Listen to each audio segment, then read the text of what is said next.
This is how I wrap up the year 2025. Thank you to all my subscribers. I'm very grateful for the support you give me. This happens to be my final design for 2025, and I'm going to see you in January very soon. And you can see right here it says 2026. This one happens to be the Happy New Year. So without wasting much time, I want to show you how I did this. The dimension I'm using for this artwork is 1080 by 1350 pixels, and the resolution is 300 as always. All right, so let's create our new document.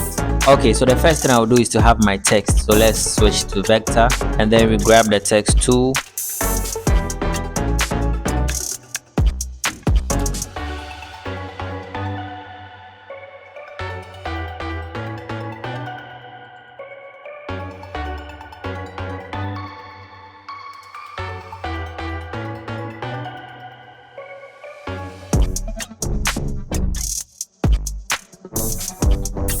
The next thing I'll do is to select a background color for this. All right, so let's select pixel and then new fill layer, and then I'll change it to something like this.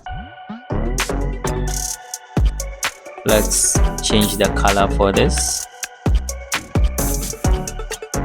Okay, so when you look at this, you can see I have transformed the text. All right, so it's not that straight, it's a bit slanted. First of all, let me change this color to yellow.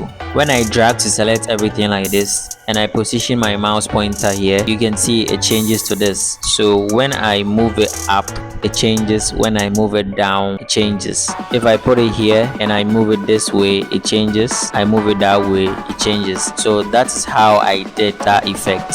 So like this. At this point, I'm going to speed up the process. All right.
If you found this video helpful, I want you to kindly subscribe to my YouTube channel to stay updated for more. Thanks for watching, and I'll see you in the first video of 2026.